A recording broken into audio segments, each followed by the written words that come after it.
여러분, 임금 피크제가 위헌이라는 결정이 났습니다. 연령에 따라서 임금을 차별화하면 이것은 쉽게 말하면 헌법 위반이라는 거죠. 고령자 고용법 4조 4-1항에 보면요. 사업주로 하여금 임금과 임금 외의 금품 지급 및 후생 복리에서 합리적인 이유 없이 연령을 기준으로 근로자 혹은 근로자가 되려는 사람을 차별해서는 안 된다. 이렇게 규정을 하고 있습니다. 그런데 지금까지는 차별을 했다는 거죠. 물론 여러분도 알다시피 이 임금 피크제는요. 사회적 대타협으로 이루어진 사항입니다.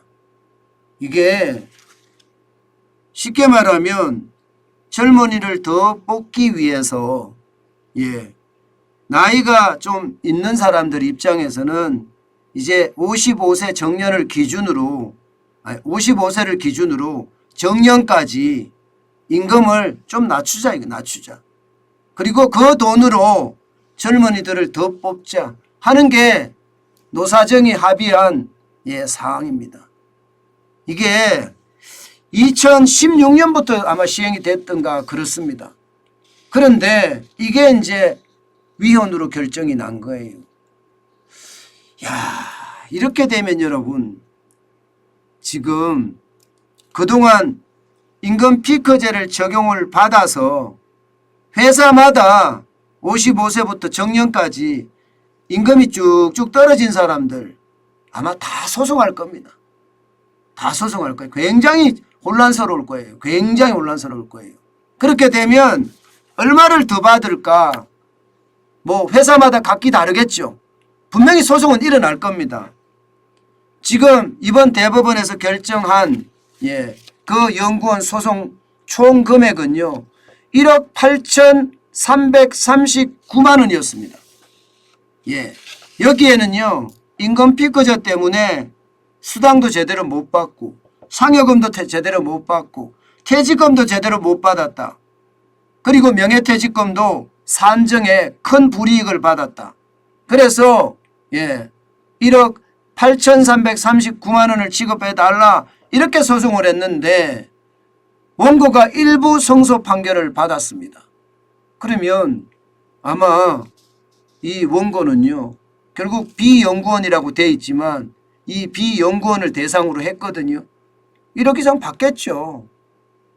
덜 받을 수도 있고 더 받을 수도 있고 금액의 산정에 따라서 굉장히 달라지겠지만 정확히 따져서 받겠죠. 그렇다면 이런 사례가 여기저기서 일어날 겁니다. 기업이고 연구원이고 관공서고 임금 피크제가 적용이 되는 곳에는 다 일어날 거예요. 다 일어날 겁니다. 임금 피크제가 여러분 굉장히 많이 도입을 했었어요. 여러분도 알다시피 여러분 보세요. 우리 기업들 중에 2015년에는 27.2%였지만 2019년에는 54.1%거든요. 그러니까 이게 2013년에 고령자 고용법을 개정을 해서 2016년에 시행을 했네요. 제가 말했던 게 맞았네요. 2016년에 시행을 해서 정년이 60세 이상으로 늘어나면서 굉장히 확산됐습니다.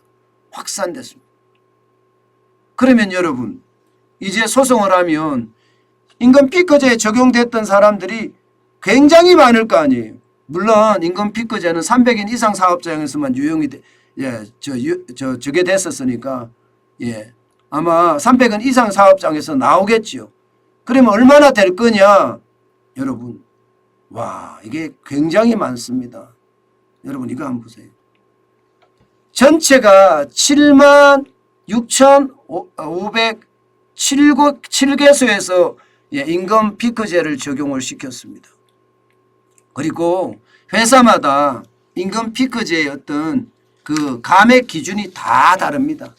30% 초과는요 17,184곳이고요. 20%에서 30%는 13,375곳이고요. 10%에서 20%는 2453곳이고요. 10% 이하는 4,998곳이고요. 동결은 2,497곳이에요. 그러면 회사마다 적용한 것에 따라 다르지만 또 임금 피크제로 얼마나 있었는지에 따라 기간에 근무한 기간에 따라 다르지만 뭐 적게는요 뭐 수천만 원에서 몇 년 동안 있었을 테니까 뭐 수십만 원도 될 수 있겠죠. 그러나 많게는 수억 원까지도 지금 지급이 돼야 되는 그런 상태로 내몰릴 가능성이 굉장히 큽니다. 이렇게 되면 여러분 산업계의 혼란은 불을 보듯 뻔합니다. 사실 이게 정부의 정책이었잖아요. 정부의 정책에서 노사정이 타협한 건데 그런데 이게 노사정이 타협을 해서 정부의 정책이 됐다고 봐야 되나요? 그런데 만약에 이렇게 됐다고 그러면 여러분 결국 지금 여기의 상황은 그 어느 때보다 심각해질 겁니다. 아마 소송은 굉장히 많은 사람들이 소송을 할 거고요. 소송을 하게 되면 거기에 대한 상황이 개인마다 회사마다 다르지만 보상은 받을 수 있다 이런 얘기가 되잖아요. 자, 받을 수 있는 것은 또 어떻게 해서 받을 수 있느냐. 여러분 보시다시피 근로조건이 도형이란데 나이만 기준으로 임금을 깎았다면 이건 무효입니다. 그러니까 하던 일을 계속하고 있었는데 임금을 깎았다? 그러면 거기에 대한 것은 임금을 제대로 지급해야 되는 거죠. 그죠? 그리고 정년 연장, 근로시간 단축 등 보상이 있었다면 또 유효할 수도 있습니다. 굉장히 복잡하죠. 그죠? 굉장히 복잡합니다. 어쨌든 해당 업무를 임금 피크가 되면서도 그 일을 계속하고 있었다면 그것은 앞으로 더 받을 수 있다는 이야기가 되는 겁니다. 앞으로 더 받을 수가 있다. 업무가 줄지 않았잖아요. 업무를 다른 걸로 바꿔줘야 되는데 그렇지 않았다는 거죠. 또한 부당하게 깎인 임금 소급에서 받을 수 있나? 받을 수 있습니다. 반환 소송을 통해서 받을 수 있고요. 임금채권은 소멸시효가 3년이니까 뭐 3년까지는 다 받을 수 있다고 봐야 되죠. 3년까지는. 기존 임금 피크제 노사협상 다시 해야 되나? 다시 해야죠. 당연히요. 물론 재협상의 의무는 없습니다. 그러나 이게 소송으로 비화되고 노조가 또 막 니전 투구하는 진흙반 싸움이 일어날 가능성이 있으니까 소송을 통해서 정리를 할 수도 있겠죠. 앞으로 임금 피크제의 소송의 주요 쟁점은 뭐냐? 일단 업무를 똑같은 업무를 안 시켜야 됩니다. 그리고 실질적으로 말입니다. 정년 연장이 있어야 되고요. 또한 근로시간이 단축이 돼야 됩니다.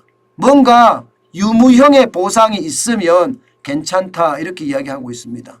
그렇지만 똑같은 일을 그대로 계속해 왔다면 정년까지 그렇다면 보상을 굉장히 많이 받을 수도 있겠죠. 뭐 1, 2년이 아니라 55세 기준이잖아요. 그죠? 55세에서 그 회사 정년이 65세다. 이러면 10년을 일했다. 똑같은 일을. 임금 피크를 당해가면서. 그러면 그걸 전체를 다 받을 수 있는 거죠. 그것도 월급만 받는 것이 아니라 각종 수당이나 상여금, 퇴직금 이렇게 뭐 불이익을 받은 부분에 대해서 다 받을 수가 있습니다. 아마 기업들은 또 한 번 충격을 받은 듯 합니다. 왜냐하면 정부 정책, 노사정 협의로 된 것이 결국 말입니다. 부메랑으로 돌아왔으니까 말입니다. 어떤 식이든 이게 기업에게는 부담이 될 수밖에 없을 겁니다. 참 이런 걸 보면요. 정부 정책을 펴고요. 그에 대한 후속 조치를 정확히 해줘야 돼요. 그렇지 않으면 이게 시간을 두고도 항상 터지게 됩니다. 이게 지금 10년 전에 소송한 건데 지금 터진 거 아니에요.